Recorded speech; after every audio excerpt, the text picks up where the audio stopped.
Hello, everyone. Good evening, and welcome to the LFC Transfer Room. Joining me tonight, we've got Rigo, we've got Dan, we've got Harmony. Harmony and Dan seem to be on every single night tonight. They can't get away from this. a bit like Liverpool can't get away from selling players instead of buying players at the moment. We're gonna get on to news shortly. Before we do, I'm gonna ask how these lads are and how they're reacting to the news coming out about Mohamed Salah, about FSG, and a little bit more this evening. Rigo, mate, how are you doing? I haven't seen you for a while. Yeah, it's been a while. I took a short hiatus from streaming. Well, my last stream was the Caicedo breaking news Thursday midnight stream, and yeah, still licking my wounds after that. But as far as the rumors for today, I think we can kind of push them off for another season, but we'll delve deeper into that. But overall, doing good, man. Good to see you, Damo. It's a bit strange, really, because there's not much news today, but it's big news, which I think we could cover an hour of it because of that, guys. Welcome, Jordy. What's up, guys? Big up. It's nice to have different fans on here as well as just Liverpool fans, and obviously you wanting to know about your game on Sunday. I won't worry about Salah not playing Sunday because he's going to be here. Dan, how are you, my friend? I'm good. Rigo, I remember that was 2 weeks ago, our emergency stream late at night, and we were just all vibing and having a good time. And I take fault for that, for burning you out, and you needed 2 weeks to recover. So it's my fault you haven't been on. I got your hopes up too much, and at the end I just disappointed you. There's a joke in there somewhere that I'm not going to lead into, but someone else can hit me on it. How many about you? Me and you co-hosted the Spaces yesterday, which was quite eventful. It went on for 3 hours. I said it. I think the Spaces yesterday went on for longer than John Henry's been at Anfield the last 3 years. That's what I said yesterday. How are you? I'm glad to see you on tonight. Yeah, no, I'm good. I'm relatively calm, to be honest with you. Even though the madness going on with Twitter, I'm actually relatively calm. I think the whole this whole transfer window just taught me to you know what, it's not going to be the end of the world. Players are going to come and leave, so I'm actually just relatively calm.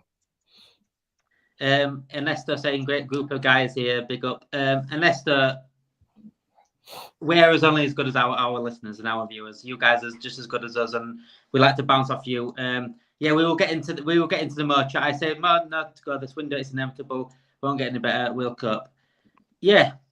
The question is, Rigo, will we cope? If Mo were to go, before we do get into the news itself.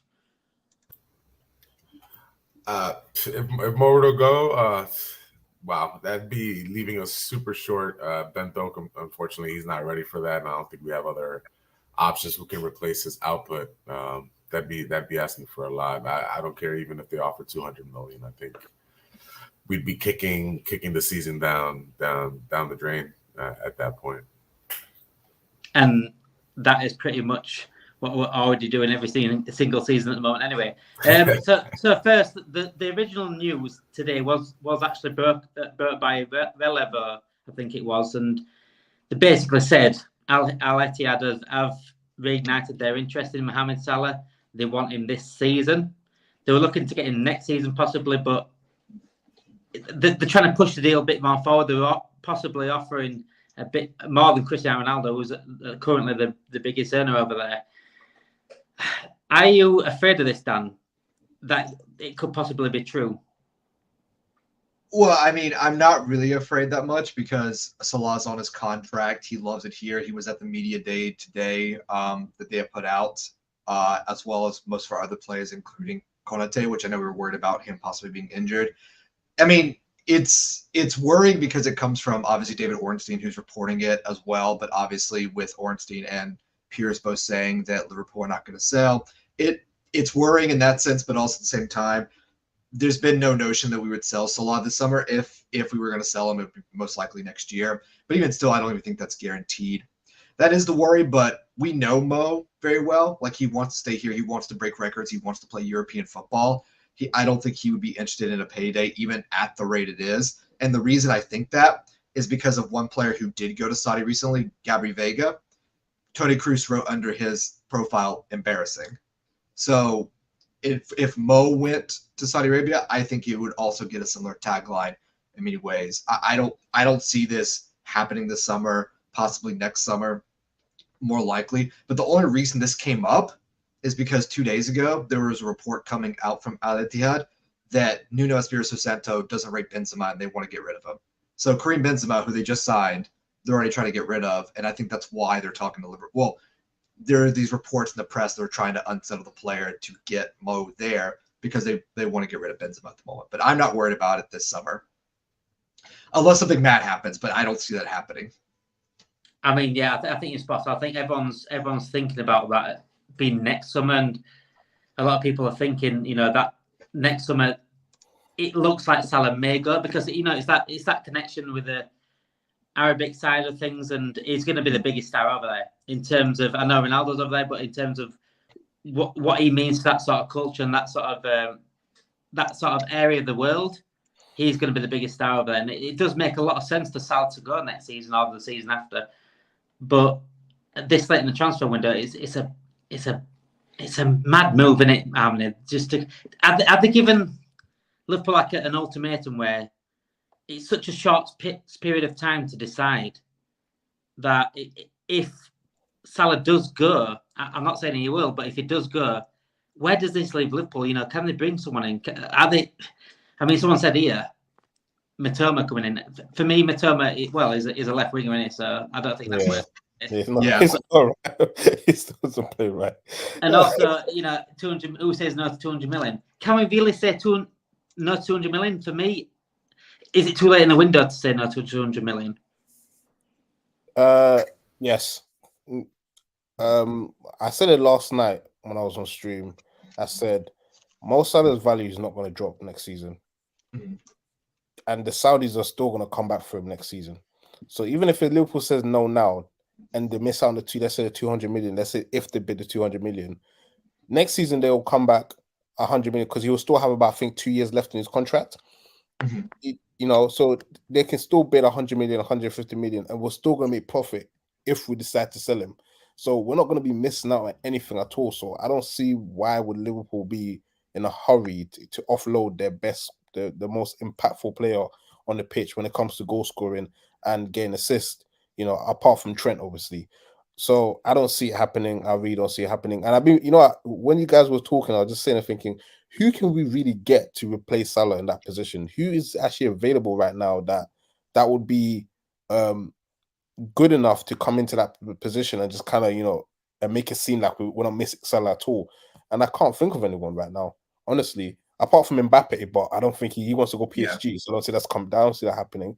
I don't really see anybody else coming in to do that job. Leroy Sané, he's good, but he doesn't have the same impact as a Mo Salah. Injuries. I don't. It would have to be like the Mbappe sort of level, wouldn't it? Yeah. So I don't see anyone, and I don't see Liverpool letting this guy go. The only one I could have seen, at least at this point, that jumps to mind is Moussa Diaby, and he's already over at Aston Villa. Yeah. Apart from him, Karima Adeyemi from Borussia Dortmund. But as far as a left-footed right winger type, it's tough. Yeah, but the thing is that with Salah, you don't replace Salah; you replace his aggregate. So again, this is what I've always thought Liverpool were planning to do, which is move our primary goal scorer from our right winger and Salah to a center forward like Nunez, someone who just creates a load of chances. And so if you were going to replace Salah, you would want someone like a Karim Adeyemi from Borussia Dortmund, or Mohamed Kudus, or Moussa Diaby, someone who's pacey, holds the ball up, who's at the pitch, but is more of a creator than a actual goal scorer. But there's no way you sell Salah now because you couldn't get anybody that's at that level unless we think Ben Doak is the best player ever, which I don't think we should be putting Ben Doak under any of that pressure, let alone trying to scramble for like a Mohamed Kudus or even a Karim Adeyemi at this point. Adeyemi is a good shout, but the problem with Adeyemi, it's the same as every single season. Liverpool wait too long for these sort of transfers. We could have got Adeyemi on the cheap before Dortmund signed him. We were linked for him for quite a while, a few months, to be honest, and quite close links as well. But Dortmund got the job done, and that's what you need to do in the transfer window. If you don't get the job done, you end up paying an 90 million pound later on in the line. And this is what Liverpool don't do. And then they're either buying no one or they're going to buy an Endo. Does that worry you, Vigo? Because if Salah were to go, what kind of... Fabinho's gone, we've bought an Endo. That's our number 6 now for the season, apparently, according to reports. Who is the Endo version for Salah on the right wing? That's what it's going to be. The Endo version of Salah would be probably Jared Bowen, someone of that ilk, probably a homegrown That's a bit harsh. player, I lefty. think he's better than that. He's better than that. Sorry, that's a downgrade.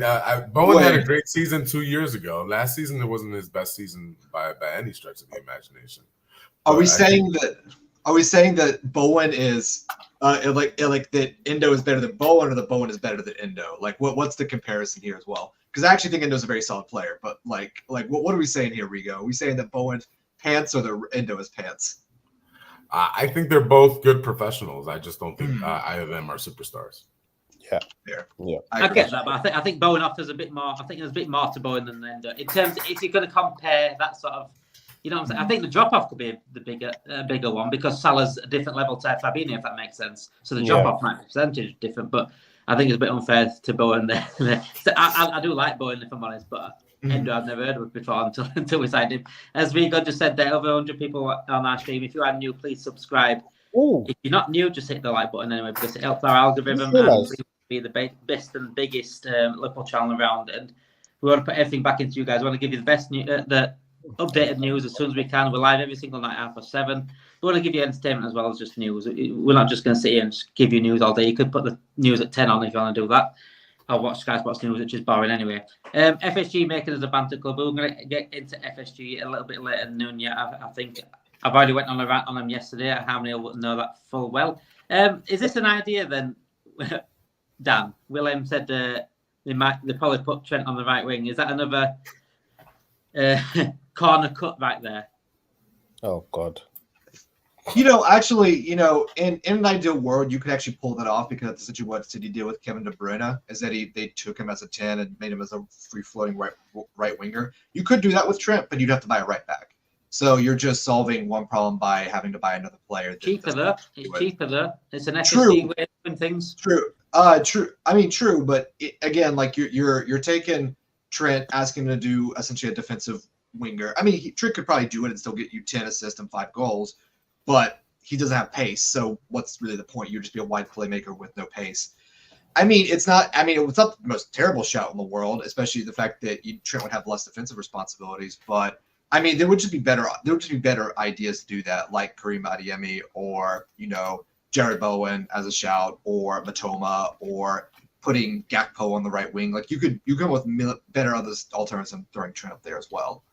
I think this one would have been my perfect one. If I went back, I agree. And when we was on top, I said we should go for Saka, because he would have been a perfect integrated Salah replacement. He could have played a different position until Salah was ready to go, and then integrated it. I think he would have been perfect Saka. But a lot of people didn't rate Saka back then, and I don't understand how they didn't. To be honest, there was always a star going to be there.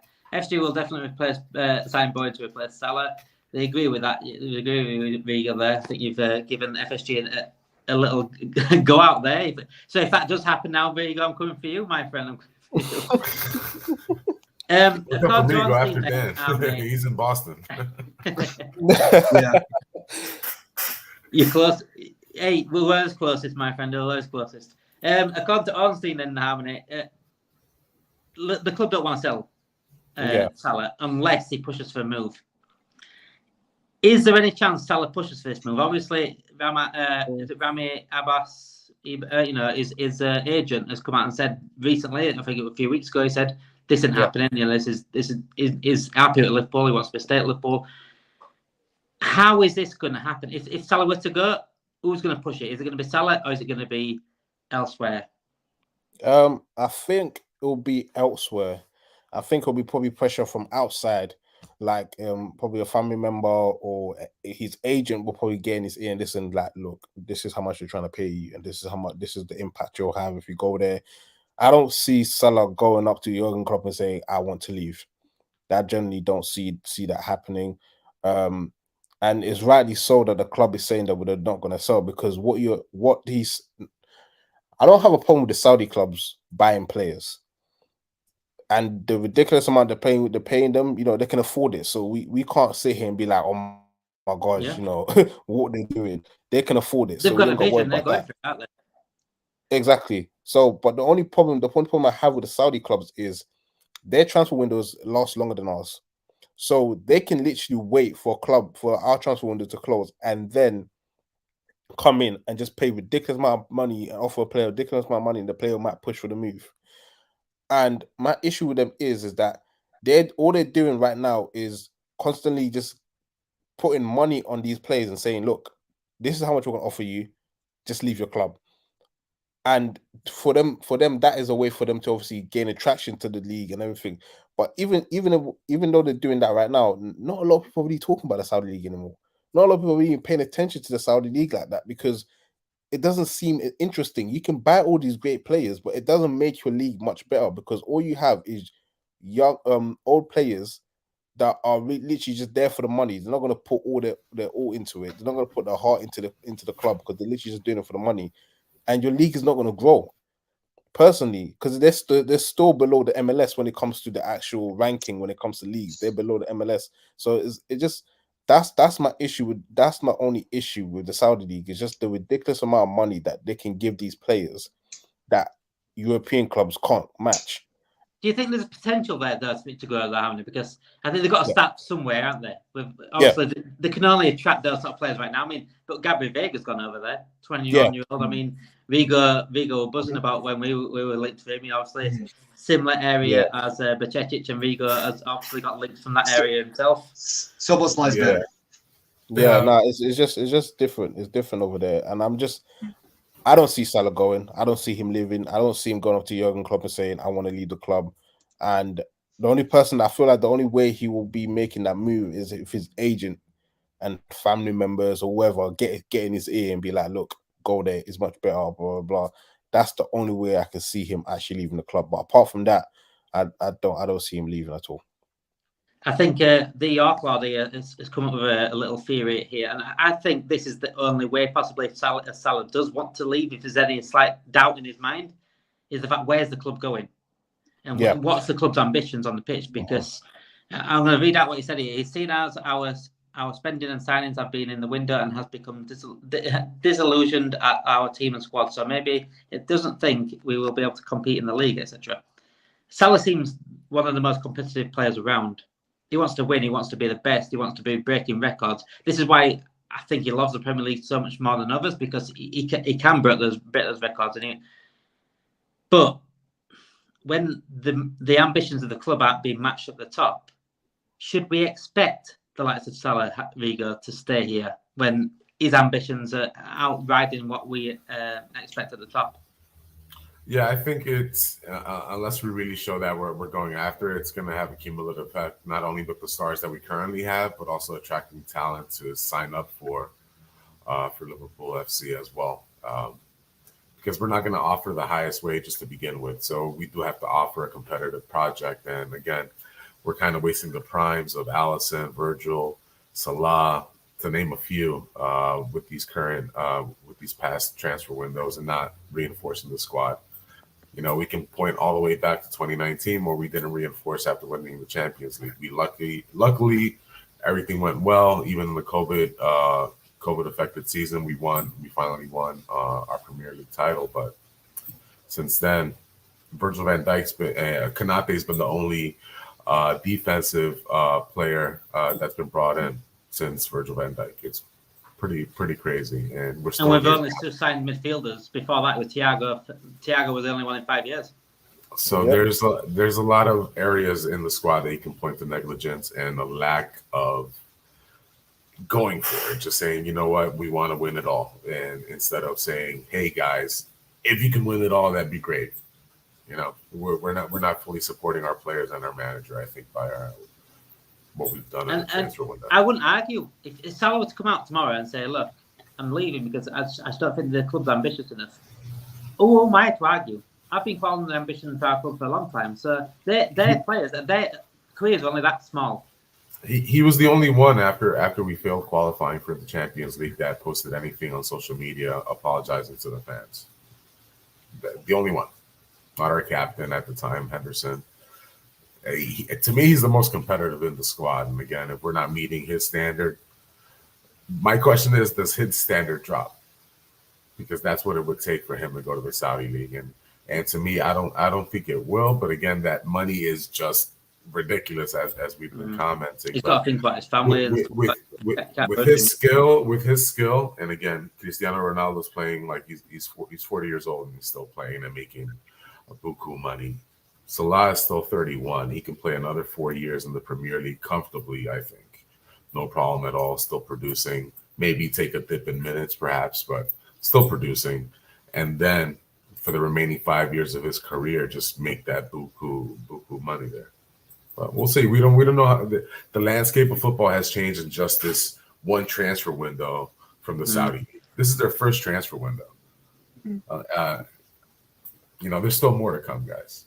I know this is it's going to be a long few years, isn't it? Paul says here, no player's untouchable if we get the right price. The initial bid was rumored to be about 60. I think it was about £60 million. And to me, I think that done by the small toe on Salah's right foot. So, what is the right price then if we were to sell Salah? Right now, today, if I'm in that boardroom, $1 billion, because that's how much he's worth. That's how much it's worth. Listen, what is the value? What is the value of Liverpool Football Club right now? This is why we can't get deals done. I guess we. Okay. Listen, no. You have to. Okay, listen. Talent and we overvalue ours. Okay. No, but I'm being. Listen, Rigo, you have to listen to me. If you in all seriousness, we are a $5 to $6 billion club. I don't know the exact valuation. I think that's what we're looking at, a little bit more than what Chelsea was bought by Todd Bowley. Yeah. If you sell Salah, your chances of winning a title or Champions League, which let's just say Champions League is 50%, title is 25%. Our chances are zero this year. Hush, Rigo. Get off that. So let's just say hypothetical situation. If you sell Salah, those chances drop astronomically. If you don't make the Champions League, your brand deals start losing value. Your club starts losing value. If Salah goes, the loss of value to Liverpool, not as an operation, not the money they're bringing in every single day, as an asset, is probably going to be about £1 billion. So is what I'm trying to say. So if you're trying to sell him with 8 days to go and you don't have time to replace him, it's got to be $1 billion as well. Because as long as you have Salah, as long as you have goal scorers, you can always have a chance to win the league or at least to get top 4. Like Salah's the best right winger in the league. Some people will argue Saka, that's fine, but he's still most Salah's still way better than there's no argument. There's no argument. Yeah, and Salah's the best right winger in the league, possibly the world. Because again, there's a dearth of talented right wingers. There's a ton of left wingers. Yeah, as our own squad kind of reflects. Yeah, but on the right, and that's what I'm saying. Like if you're John Henry, if you're Mike Gordon, if you're Tom Warner, especially Tom Warner, who's essentially the chairman of Liverpool, the above Billy Hogan, I'm not accepting anything to $1 billion because it's like if we sell them, we're risking. We're already talking about how much risk we have going into the season. You're risking a whole lot more if you're selling someone on your leadership team, your top goal scorer for the past 4 or 5 years. Essentially the standard setter for that locker room. Yeah. Now that Henderson and Milner have left as well, I could sit here and make a justification for why Saudi Arabia should give Liverpool £1 billion for Mohamed Salah. That would be the minimum right now. Now next summer, if you ask me realistically, 100 to 150. That would be my ask. Gone down quite a lot. How bad of a it is Damo. It is Damo. But again, we're talking about going into this season. This season has started. If you wait till next season and you've already had a season of football, let's say Liverpool finish, I don't know, we win the Europa League, we finished 3rd. It's a solid season, but all of our worries came true. Didn't have enough defenders to win a title. Didn't have enough a defensive mid. Endo was solid, but we needed Florentino Luis. You can go into next summer and say, okay, these are the 3 to 4 players we're going to buy, and we'll sell Salah. Because you've already replaced your entire midfield, so you just need to buy 1 or 2. You need to replace Matip and Tsimikas, you need to buy 2 or 3. So that's when you actually sell, is next summer. If you sell this summer, you have to ask for the bank and the deed to the country. You might as well ask to be president of Saudi Arabia, or not president. You have to ask to be the next crown prince of Saudi Arabia behind Mohammed bin Saud. A few people are putting numbers up here, 130 to 150. Jordy's put 170 million. I mean, that's our resident Newcastle fan there. He's saying 170 million at the moment. 200 million I've seen. When those reports came out today, the Harmony. Yeah. How many pants do you think John Henry has gone through so far? Probably all of them. He's probably buying some new ones right now. For me, let me be serious because I feel like Dan. He's probably just doesn't want to sell Salah, so that's why he said the billion.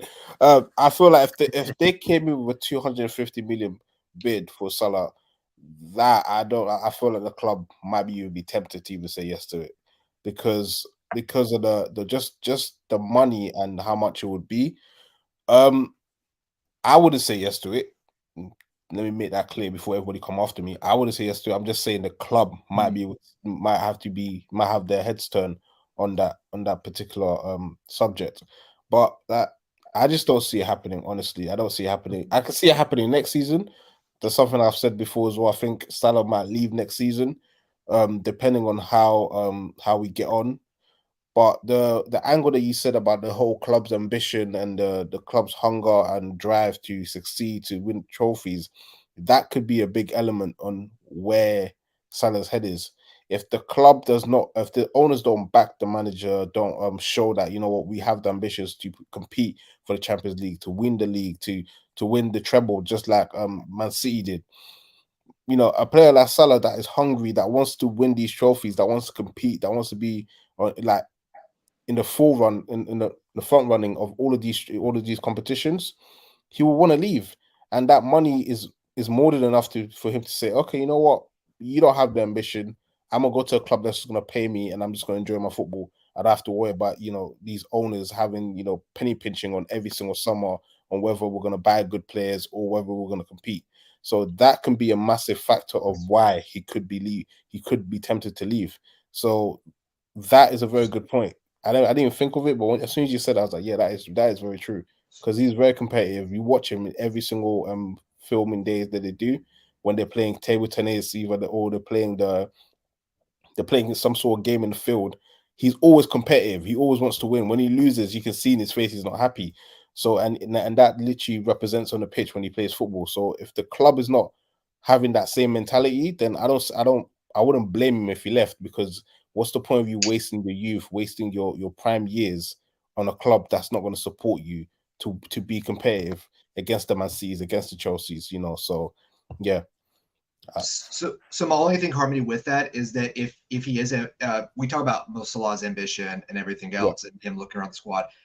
So my thing is the fact that if that was the case and he felt they weren't matching his vision, he wouldn't go to Saudi. He would go to like Bayern or PSG or Real Madrid or Barcelona, somewhere where he can win European competition, similar to Thiago Alcantara. Like, I don't think he would just leave for the money, because he's already on a $350,000 a week. He has the biggest wage ever in Liverpool's history, most of it guaranteed if he does well. So if he was leaving for an ambition, he would leave to another big European club, not just to Saudi Arabia for the money. That would be my only thing. If that was his decision, then he would say next year, okay, I want to go to Bayern like Harry Kane, or go to PSG or somewhere else. Yeah, I think I agree with on that perspective, but I'm just looking at it in terms of he's probably just, I'm sick and tired of this. I'm just gonna go make my money now. That's how it could choose his like family sort of ambitions as well, because exactly. I mean, his family over there, he's going to be treated like a king over there. I know he's a king over here, but he's going to be really treated like a king over there. If he was 35, I would agree with you, Harmony. But he's only 31, and he just turned 31 in June. Like, this is not someone who's over the peak. Oh, sorry, like his best years behind him. Like, he's still got probably 2 to 3 years at the top level, and I'm sure he knows that as well. So, like, remember, Cristiano Ronaldo only went to Saudi Arabia because no one else wanted him. Like, there's been this remaking of the Saudi league as like he was tempted by this and this. I'm like, no, Cristiano left because United didn't want him and no one else wanted him. And so his attitude and ego as well. I mean, talent wise, he still could have stuck on to another European squad, but for other reasons, obviously, he wanted to go. So I mean, that was Centino, because he will be literally the biggest star in the Middle East. I said Ronaldo's over there, but Salah will be seen as this absolute god over there. So for him, he's already a star. Like, that's my thing. It's like I get it that like Saudi Arabia will you'll get so much stuff from them. I completely understand that, but he's already the star. Like, this is not, again, like, I understand what he's saying and everything else, and I agree to that point, but it's only the fact that he's already a star. He's already. It's just star. When does he want to make that jump? That jump's always going to be there. Like, those wages, that being treated like a king, having everything, the Neymar package, that'll be there waiting for him from age 35 to whenever he wants to retire, man. So absolutely. It's a combination of factors. What does he want to get out of the rest of his career? What does he value most? And what do we value most as a club? Do we want to win trophies or not? And we're looking very shy in that department. Unfortunately, it's getting concerning now. The window's about to shut. Teams aren't going to want to let go of players. Yep. And paid in full says if we had some proper signings in and full squad, this competition wouldn't be a possibility. Which I think that's definitely a true statement as such, because would Salah even? I don't think there would be any talk about players like Salah leaving if this ambition was met at Liverpool. I mean, paid in full, that's a funny name, really, because that's the opposite of what we do. Is pay anything in full, because we do instalments. I think Santino came up with something. He came up with something else. 1 second, Santino. I had to just find something a minute ago. Riga disagree. If they join Champions League, they will have 5. That's another thing that could have happened, couldn't it, Riga? I think Saudi Arabia they're potentially looking to try to get into the Champions League. I really hope that does not happen. No. At that point, just throw it all in the trash and light it on fire. They're trying to get your way, but exactly, as a European competition. However, if you watch enough money will make everything European. They'll qualify. Eurovision came up. I think Australia in the Eurovision now, and that's a European competition as well. I know it's a team competition, but it can be chucked away when money comes involved. Israel, the Spanish league held their Supercopa in the Middle East. The La Liga held their Supercopa in the Middle East, not in Spain. So it's a slippery slope. When you have more money than you could possibly imagine, and again, can pay whatever you want to whoever. It's bound to get crazy. Yeah, and I feel like if they get the Champions League and they're allowed to be in Champions League, then just know that every European club is in trouble, because now players can go there and say, "Oh, I can go there and get a lot of money and still play in the Champions League." It'll be a massive problem. So unless the UEFA says, you know what, if you want to be in the Champions League, you have to have the financial fair play and do everything the way the European people do, then you can kind of see things, balancing out. But if not, then European clubs are really in trouble. The problem is with FIFA and UEFA, money talks, and it always has done. We've had plenty of times where they've been done for bribing and things like that. Israel and Russia, it says there, but Israel and Russia are in Europe. Well, I mean, technically Russia's in Eurasia, so it's half Europe, half Asia, depending on where you draw the line. And Israel itself is part of the Levant. So whether or not you think Israel's part of Europe comes down to a whole nother discussion about global politics that we don't need to get into. We can if you want to. I have all the books here somewhere. Let's get into different politics. Let's get into ownership politics. We've got 33 minutes in. If you are new to this channel, please subscribe. If you're not new, just like anyway. If you are new, like anyway. Please hit that like button. We want to get to as many likes as we can. If we can get everyone liking it, that'd be incredible. 137 likes would be incredible. Thank you for everyone coming in and getting your chatting now. I'm always reading it. I'm always bringing it up as much as I can. I'll try to bounce it if I can. Going into then. It wasn't really news as such online. It's not really been reported fully by anyone, but it's a discussion to be had anyway, because the ownership, and it sort of matches with the Salah. Exactly that. FFP is a complete joke anyway. No, it's not. It's not. It's not. It is for like 2 clubs, but after that, it's not for a lot of clubs. Otherwise, Everton. It's a joke. Hey, listen, you could say that, but go to Wolves fans in Everton and say like, "Oh, FFP's a joke," and tell them that. If you're some lower rung team in the Spanish league, yeah. If you're Sevilla, tell them that. Speaking of FFP, guys, the one person that does take FFP seriously, more serious than any other ownership in the world, I think, John Henry. The rumours are at the moment is that there has been discussions with, I think it's Mansour Al-Mahmoud, who is the managing director of Qatar Investment Authority. Apparently, he's come over to England for talks about buying Liverpool Football Club, and trying to put in pressure on FSG to sell. this is only rumours at the moment, and there's nothing legit, as in like reports coming out. Like maybe there's no other matter. It's in the background. Harmony. We knew. Me and Rigo interviewed Mo Shatra about this sort of thing, and he said there was genuine interest from Qatar, from Dubai, and countries over in the Middle East. There was genuine interest, but FSG did put it up for sale originally and backed out because were they just seeing what the value is at the moment and putting it out there the way Man United did? Is there any truth into this, do you think? My heart says yes. My heart says yes, but my head says no. I want to believe it because that would be the best news. You know what? If that actually happened, I wouldn't care about this transfer window. I'll be like, okay, whatever, because I know next season we're gonna be okay. But I just don't see it happening because I feel like these guys. I was speaking to James was telling me something. I can't remember what it was, but he was saying the way these lot, they're not going to leave. They're not going to sell the club anytime soon because they have so much.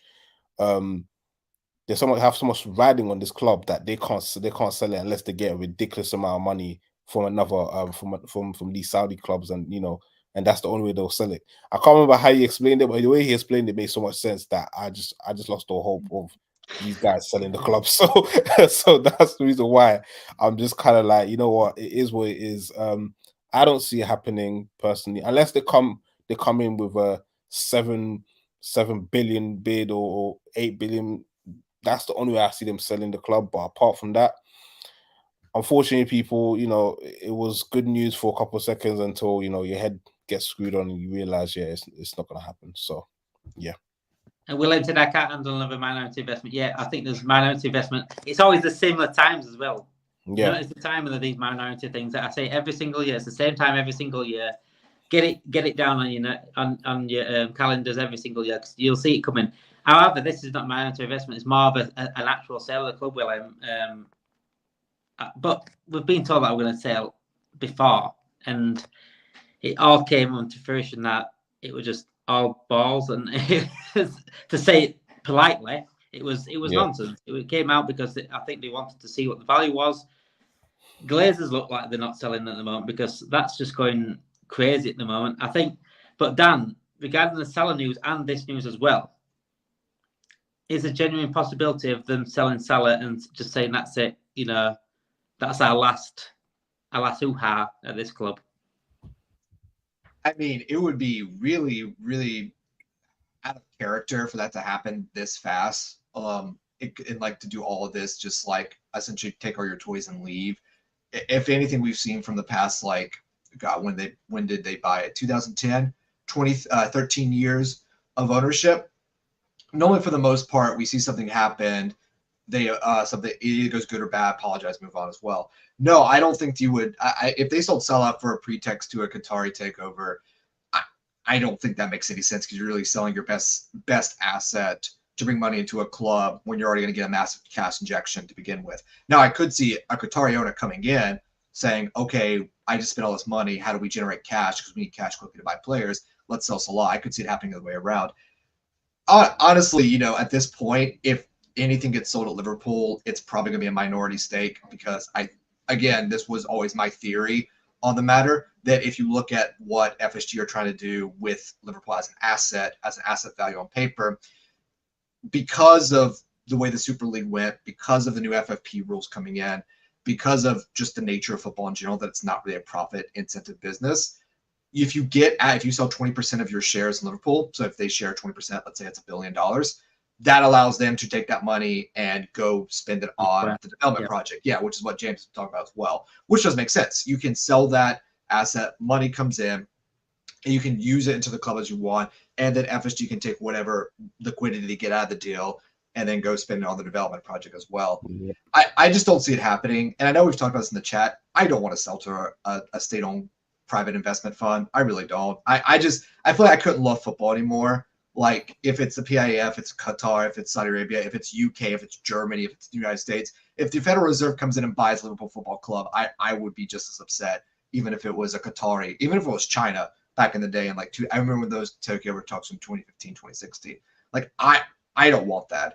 because I don't want Liverpool Football Club to be an arm of a state government, especially state governments, and all of them are bad to varying degrees, that will use Liverpool as a sports washing project. I wouldn't want that. I would. Do you think it would be sports washing though? Because I mentioned it earlier about you mentioned about the obviously the sponsorship deals, the fake sponsorship deals at Man City. Liverpool wouldn't need that.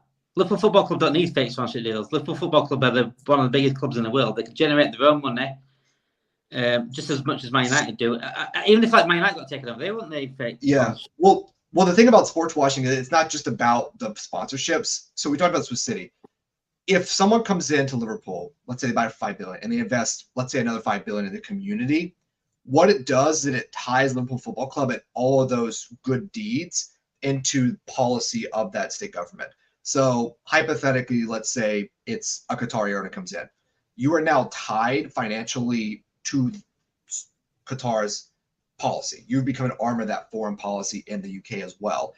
It's a good thing. And I honestly, the one thing I've always said about FSG, and I always agree with everyone, is that they should just invest more money because it's just the right thing to do. Regardless of the business, it's just the right thing to do it because Liverpool as an asset will always grow if you put more money into it.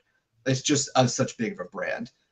So that's where the sports washing comes in, where you are able to wash what goes on in the press for Qatar with the idea of it being tied to Liverpool. And Liverpool being so historic and so significant, it would be the ultimate sports washing project because you can tie everything into, stuff about LGBTQ plus rights, Liverpool being a socialist city, the idea of Liverpool Scouts not English. Like you can tie it to some of these different cultural and social identities that you wash down whatever Qatar or Saudi or the UAE does. And that's why I wouldn't want that because I don't want Liverpool and us fans to contribute to this foreign policy procedure of another country. And it doesn't matter who that country is. It can be Middle Eastern, North African, European, or American. I don't care. I don't want that. I do get that. I don't want certain. I think there's lines that can't be crossed, and I've always said that. I want someone that comes in, an ownership that comes in, that cares about the club, that's going to put into the city. I don't live in the city personally, but I think they deserve that sort of. I like what Man City have done, for example, what they've done for Manchester as a whole. Someone's come in and give Jurgen Klopp what he needs. We don't need 100 million transfers every single week. It doesn't work like that. We don't need that. PSG did that, and it doesn't work. We just need a mould there, but support Jurgen Klopp when he needs it. However, but it's the hypocritical side that we need to look at is where Standard Chartered and AXA, for example, they have their lines. They cross the lines, but then we're happy with FSG ownership having them as sponsorships and being like, but I'm not happy with that. I agree with you. Listen, I completely agree with you, and that's what I'm saying. I'm not trying to say that, but I just don't want to get into this mindset of it's all bad, so we might as well just sell it, just do more bad. Like that's my whole thing with that as well. And we're linked with, I mean, the country that we live in right now. I mean, that's absolutely. I know it's political. Side, listen. That's as bad. I listen. They can say I'm talking nonsense for the most part. I can't. People can't hear the truth. No, listen. I agree, but that's why. I hate capitalism. The ideal, Dan, and I agree with you at this point. The ideal is FSG, since we ran out of stands to renovate and training grounds to purchase and build up, that at this point, what we earn just goes right back into the squad, as opposed to paying out loans that they should be coming out of their own pocket because they're raising the value on their own asset. But unfortunately, they haven't taken that approach, and obviously have, I wouldn't say bled Liverpool dry, but basically scraped every penny that is coming in through the door to be able to pay through whatever is done for the club. So the whole capitalist argument gets put into the players and the club itself. The whole capitalist argument. John Henry doesn't seem more of a capitalist kind of guy as it is. I think it absolutely mind boggles me that Liverpool are rightfully a socialist city, and I back everything. I stand with the same notion. I'm from the north, so I can't stand this. No offense, Harmony. but you're a different kind to the ones I can't stand. But you know what I'm saying though, like the proper, like you know, you like your Chelsea sort of areas and things like that. And, you know, those sort of around London, those not your part of London, obviously, because different kind of part. All those that share the same values as me, but Liverpool as a city does, and to support an ownership that as now that doesn't have those sort of values. I've heard some stories of how John Henry is in real life. He's visited, you know, Liverpool hotels, obviously, when he stayed over. There was one or two times, and they're not nice stories. It seems like an absolute pain and a horror. So to me, yeah, I agree. I agree with you, David. Say we don't want these but we've got this guy. We're happy with this guy. To me, that it makes no sense. 1 second, though. I'm gonna bring this up. If FSG sells Salah before 2024, I do like that comment there, Ash dude. But please don't swear, please. Can you put an asterisk between F and G, please? Thank you very much. Oh, I'm talking about FSG swearing, not the other one at the end. FSG swearing in this chat. I absolutely agree with you. This is not me defending FSG's ownership or John Henry as a person. Billionaires, they made a lot of money. They're not. I like. You can probably look through their entire corporate history and find so many skeletons closet. And it's nothing for me. And I have nothing against like a Muslim owner or a Middle Eastern owner. You know, I'm Muslim. My wife's Egyptian. I have ties to the Middle East. I'm going to Hajj eventually. So like for me, it comes nothing down to nationality or religion. It comes down to the issue of, do I want Liverpool owned by a state, regardless of what that state is? The answer is no. I would love it if a billionaire, let's just say we have like a super fan who's from the UAE, he's Arab, he's from the Emiratis, and he comes in, he has no ties to the state. He's like, I want to buy his club and we're gonna have a good time. I would be all in for that. I would be like, yeah, I'll go drive John to his house over here in Brookline and be like, hey John, I just saw this. Can you sign off on this, please? I would like to have fun again. You know, I would do that. I would be the first one there because I'm literally right here in Boston. But for me, it really comes down to, I don't want Liverpool to be tied to a state. Like that's just my personal opinion. People can disagree. They can say I'm chatting nonsense, but that's just my personal opinion. Going on then from FSG, I want to bring up a few things that I've seen online, and I've seen like Man United fans talking about it, and Pochettino's talked about a few things as well today. I'm going to bring that up in a second. Before I do, Mr. Pochettino, make sure you do like and subscribe to this channel. We are live every single night at 7:30. Podcasts are every single week. I think we've got 2 podcasts on the run now. Me and Rigo are on one of them, and that is going to come soon. By the way, a new podcast me and Rigo are doing, and we also do videos every now and then as well. 10-minute, 15-minute videos for you guys as well. Going on to what Pochettino said, Harmony. Yeah. This absolutely boggled my mind, and I put a tweet out saying he needs an automatic drug test just for even saying this. He claimed that Chelsea have not more a bigger net spend than Man United, City, LFC, or Spurs. Basically, they've got a lower net spend than Liverpool. He said in that. Oh God. Yeah. I feel like he's probably drunk with money, honestly, because the amount of money Todd Bowley's probably paid him to come to be at Chelsea manager. And to be honest with you, he's a Chelsea manager, so obviously he's going to defend the club. He's going to say what he needs to say to make himself look good in front of the board, make himself look good in front of the players. But I feel like deep down he generally doesn't believe what he just said himself, because he can clearly see, as the world can clearly see, what is really going on. You know, if you're telling me a guy comes in last season, spends about 600 million on players, and then spends another 300 million on players this summer window, and you're saying that you have less net spend than all of these clubs, there's something seriously wrong with you. Then you need to get your head examined. You know, so for me, I feel like he's just saying it to look good in front of the board.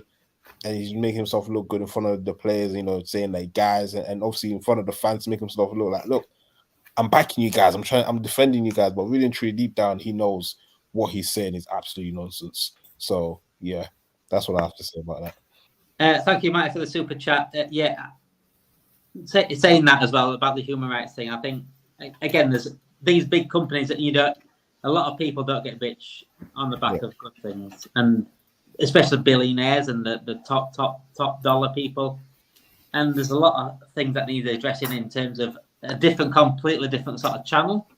And I'm happy to address these sort of things in different sort of channel.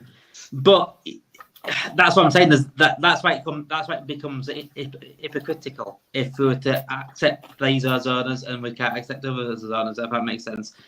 If that's not a billionaire, there might be a billionaire out there that's the same, but it's quite rare, and that's just the way the world is. That's just the way the world is. A different competition. One thing I did want to bring up actually today, though, I noticed I've seen My United fans crying online, crying about the lack of transfers they're making, the lack of money they're spending, right? And I think it's Saeed. Is it Saeed that goes on? Is it the Big Six? He said, oh, I'm sick of this appreciated FC and stuff like that.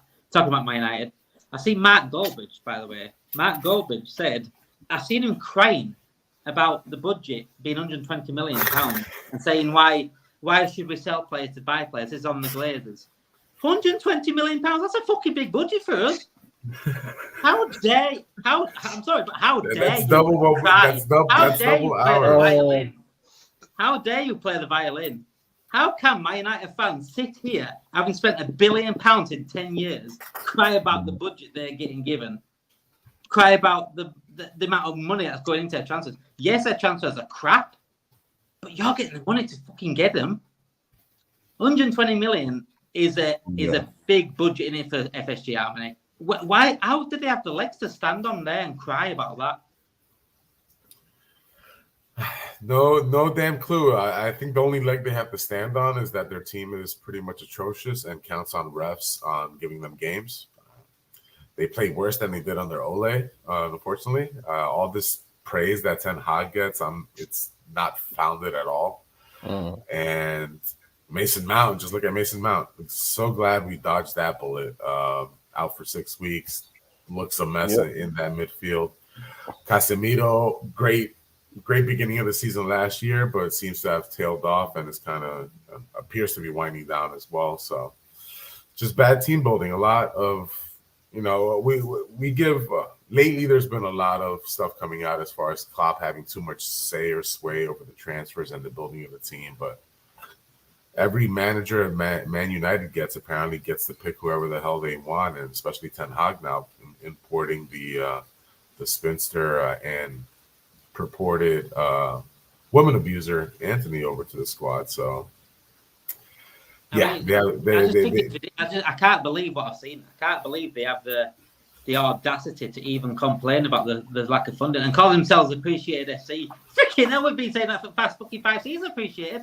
We've got a freaking spinning wheel for our words that we use every single season.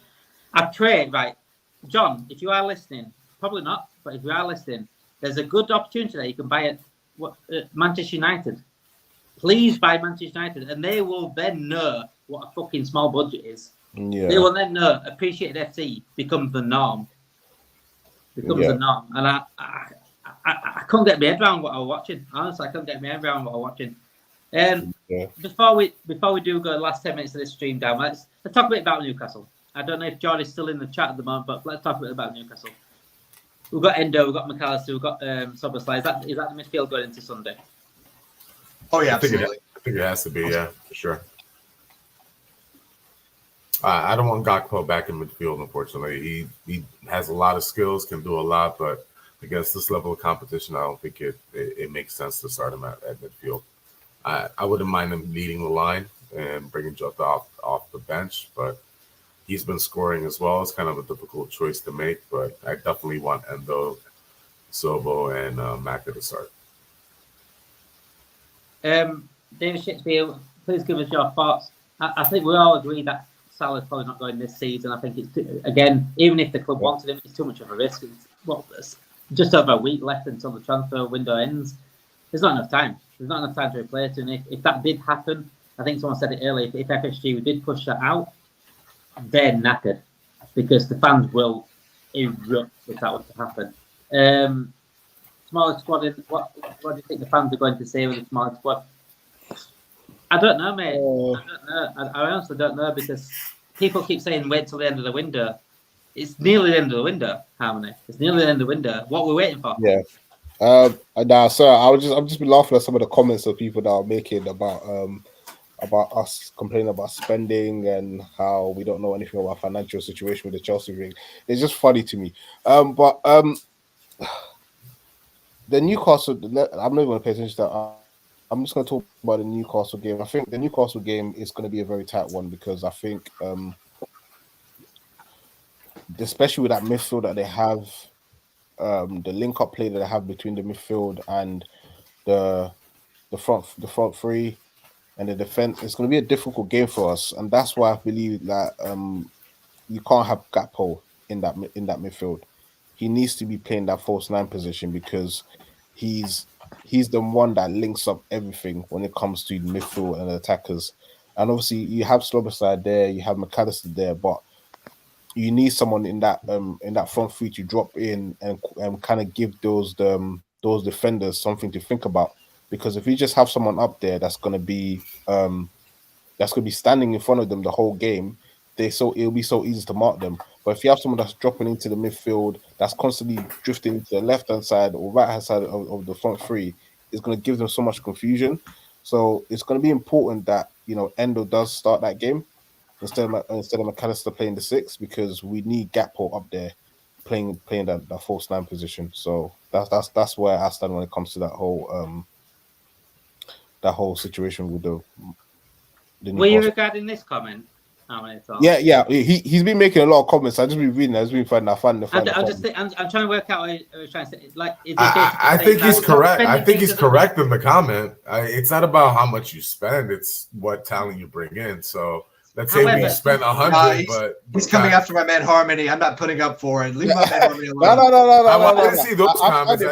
Taking this one in the vacuum, it's not about you can spend 200, but buy 200 million worth of trash. If you spend 100.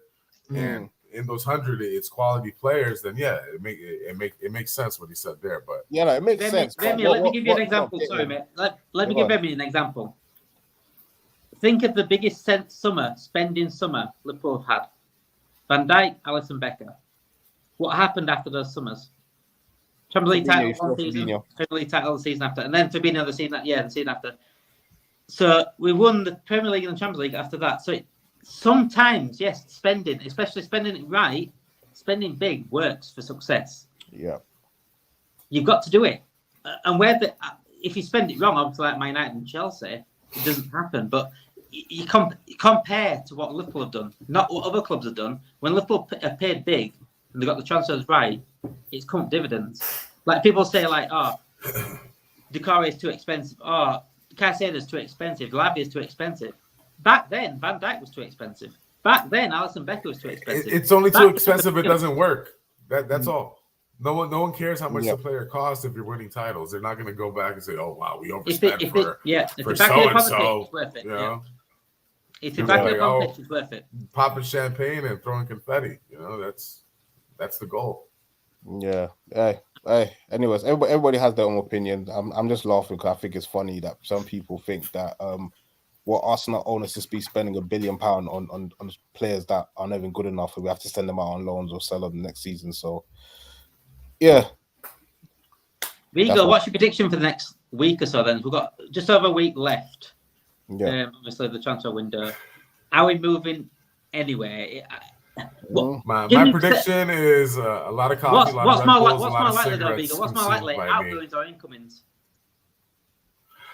Outgoings. Oh man, can Nat Phillips get moved? I'd love to see this guy make a starting lineup at least for somebody. Dude helped us stay up for top 4, and since then he's just been getting dragged around. I guess just to keep our HG count in line or semi in line. I'd love for him to get a move. Kelleher, I don't think he should move at this point. I think another year would do him great, especially for us as far as insurance. Adrian, I pray to God we don't register him and bring in 2 non-homegrown players. A couple of shouts there in the chat as far as Piero Incapie. Another fellow Ecuadorian, I'm not going to get hyped up or excited about this. It totally backfired last time, but I think he would be a great signing, and at the quoted price of 35 million pounds, that would be great. Another tidbit, he wouldn't qualify as a non-homegrown. he would qualify as under as a 21 and under, so he wouldn't go against that count, which would allow us to also go ahead and get Sheik Doucouré. And if we bring in those two or two of the like, I think we're in really good shape. But if not, we are treading water and are kind of asking for an injury or two to kind of decimate and derail this season. But knock on wood, they learned their lessons, even though they're saving it up to late, and we do get a couple of reinforcements.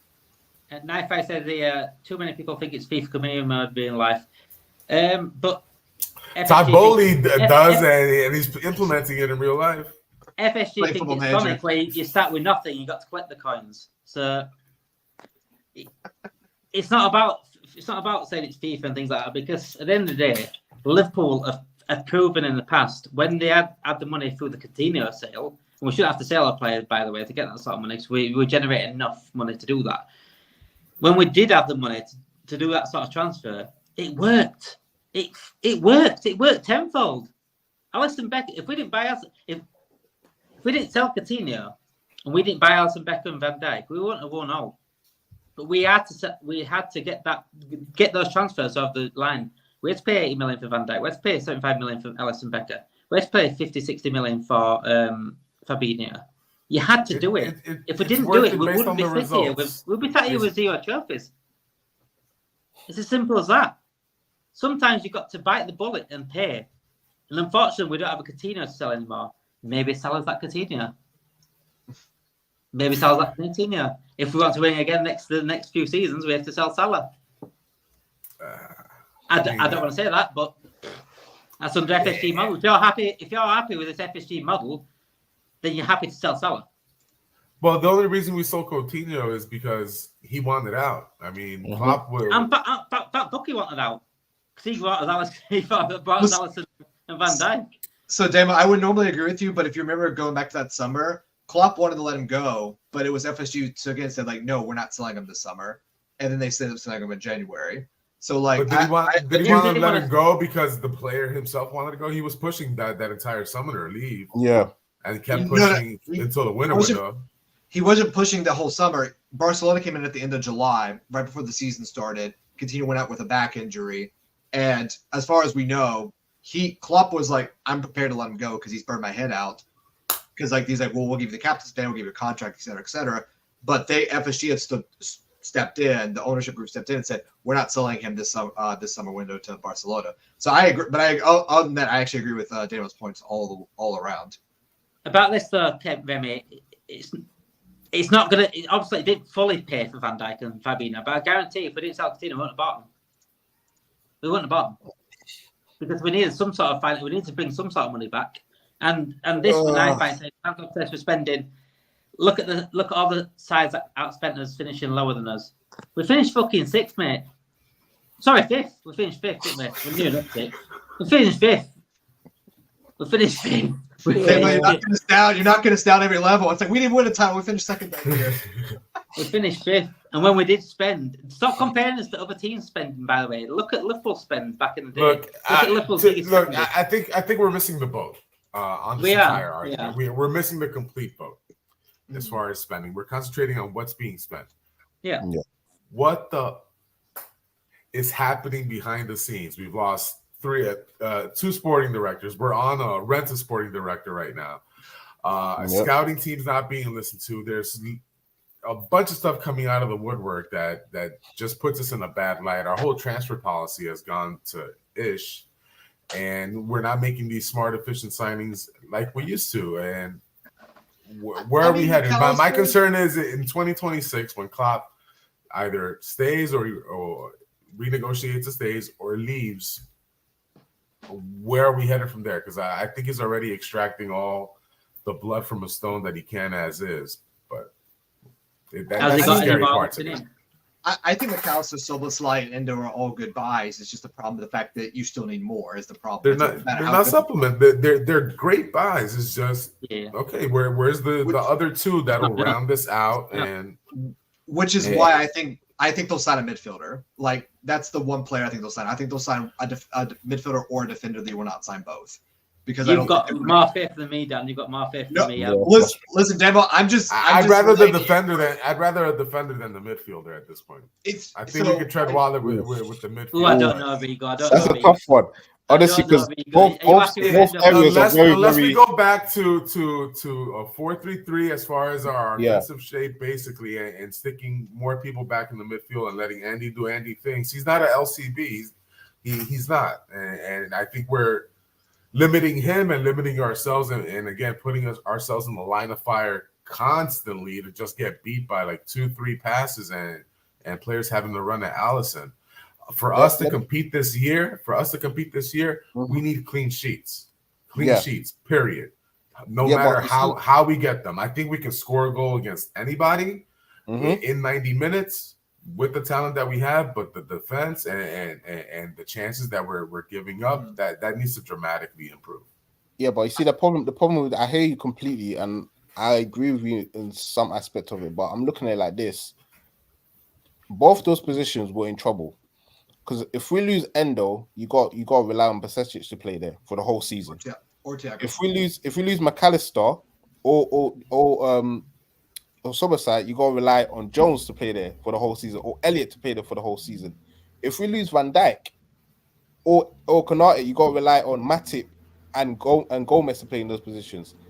And those situations right there are not great positions to be in as a football club. So we need both, definitely. That's what when he said we need a midfielder, a defender more, I was like, I don't know. We need both. If we're gonna keep these tactics, I think we need someone a little bit stronger than Robertson there. And I love Robertson, unfortunately. And again, I don't know if we stick with this or not. And I know, Dan, you brought this up before in saying that we only use this type of lineup against certain teams, and primarily we'll switch to that 4-3-3. I think that's where you're going to come with, right? Yeah, absolutely. And I mean, listen, I agree with Harmon. I think they need both. I will say that if any team lost their star player, they would struggle really badly. I mean, listen, if City lost Haaland, who's going to score their goals? Alvarez is great, but he's probably going to score 40. They just lost De Bruyne though for quite a Well, while. they did, but they put Foden there, so that's the thing. So yeah, they did lose De Bruyne. But they just moved Foden in from there, so they solved the problem within the squad. No, I think we need two, just because of the squad we have. If you get two, we're solid. It's just I think they're just going to get one, because I don't think they rate any defender outside of Colwell, because they would have moved for a defender, because Klopp wanted a defender. Pavard's going to Inter. You know, the only way I could see them buying one that solved two positions is if they go sign Czech Decore. Because Czech Decore can play both midfield, and you could throw him in as a left center back if you want to. It's the same thing. That's why Caicedo would have made much sense, wouldn't it? It would, yeah, exactly. And I think that's why they went for Caicedo, because like Caicedo solves like 3 or 4 problems with us right now, but we would still have a problem with depth as well. No, listen, I actually agree. Rigo, you okay there, man? No, he's alive. Okay, he's alive. Sorry, I had flashbacks there. He's trying to get over the Caicedo stuff. He's trying to get over the stuff. Exactly. Just to end up, guys. We're going to end up with. I want your expectations right now after the transfer window we've had. If that was it, and it probably is. Let's be honest. It's odds on to me. That's it. I said it quite a while. I got quite a lot of sticks. It's the end though of our transfer window. Is that what you're saying? If that was it, we didn't buy anyone and no one else went. Expectations for the season. And one myth I do want to bring up is the City thing. People saying City have had a worse transfer window. You know. They've decreased on their talent and stuff. They've lost Mahrez and Gundogan, but they brought in Kovacic. I think they brought in Kovacic. Who else? And they're looking to bring Nunes. If they brought in Kovacic and Nunes, they got Doku. They got Badiol. They're trying to get Doku. They brought in Grant. They got him. They already got him. They got Doku in. Yeah, he's in. He's been. So they've got Doku. So. They haven't really had that bad of a transfer window. Having just won the treble, by the way, as well. They didn't need that much amazing transfer window. But they've had a better. We won the Champions League. We bought in fucking Van der Berg, Adrian, and Elliott. Compare theirs. They brought younger players with potential. Exactly that. Except for Kovacic. Kovacic doesn't, obviously he's already what he's going to be. But Badiol were potential to be world class. Could argue that he already is. Doku, insane dribbler, just needs end product. You can argue think they've had a good window. With Pep's training, that end product is going to be there in the match shortly. If they were to buy Nunes, I think they've had a brilliant window, because Nunes and Kovacic to replace Gundogan. That's a good That's a good deal. I think that's a good deal. Nunes is nice, man. He's nice. I'm sorry, he's nice, and the Wolves are absolute trash. And on a better team, that kid would shine. But yeah. So Dan, what is your expectations for the season now? Then is it top 4? If we sign no one, yeah. If that was it, I mean, I want to win the Europa League regardless. So I think they should always make a push to Europa League. I don't know. Yeah. I mean, in my mind, and everyone's been laughing at me, I think they could still do a title charge. They can beat any team in front of them. I know we talk about the defense, but the thing is that I look at the players we bought, including Endo, which I know some people aren't too high on because we were linked to Caicedo, and I get it, but I like Endo a lot. He looks like a very solid player. Like, every year I go into with the expectation of we can win the league, even in 14-15 when we were terrible. Like, because that's just I'm always going to have hope that we can do that as well. My expectation is that you challenge. How long that challenge is, it could be till September, it could be till April or March. Is that you're in the challenge, because if you're challenging for the league, you're going to finish top 4. Is it a Klopp challenge or an Arteta challenge, Dan? I think it's closer to a Klopp than an Arteta, because one, I don't think Arsenal are that deep and they don't have the mentality. 2, we have the winner mentality. We know what it's like to win these types of games. And we know them, and we have players that come in that want to do that. So your Szoboszlais, your McAllisters, your Endos, and whoever else they buy. If they buy a center back or a midfielder, I think they're going to come in and still be great. Like, whoever they buy. It doesn't matter if it's Damo, if they ring you up and they bring you in. Like, I'm sure you would do great in this team as well. Like, you'd be world class in this team. And I'm not saying that to be like flippant or anything. I really believe that, like I've said, we're 1 or 2 players away from being a very complete team. But if we don't have those 1 or 2 players, we do have gaps and flaws if things go wrong. Amine, do you agree? Is a title challenge possible right now? This squad. Wait, are we talking about if we get 2 more players or just? If that's it, we don't sign anyone else. Oh no, I'm sorry, no, it's not. I'm sorry. Oh, my brother. We'll get top 4. We'll get top 4. I think we'll get top 4. And I feel like the Europa League, I believe, like Dan said, I think we should definitely go for that. And I believe that we'll be one of the strongest teams, or the strongest team in there. And I feel like we should be able to get our. If Sevilla is in the final, we should be getting a revenge for that. For that final. No, I'm tired of revenge matches. After Madrid 3-4 times, I'm tired of revenge. Nah, I'm sorry. We got to get it back. We have to. My prediction is Man United Liverpool final. Dublin. Oh, that'd be fun. That'll be interesting. That'll be interesting. But I don't believe that Man United is going to get that far. Even if it came down to Europa League, I just feel like that team is not really as organized as I thought they would have been.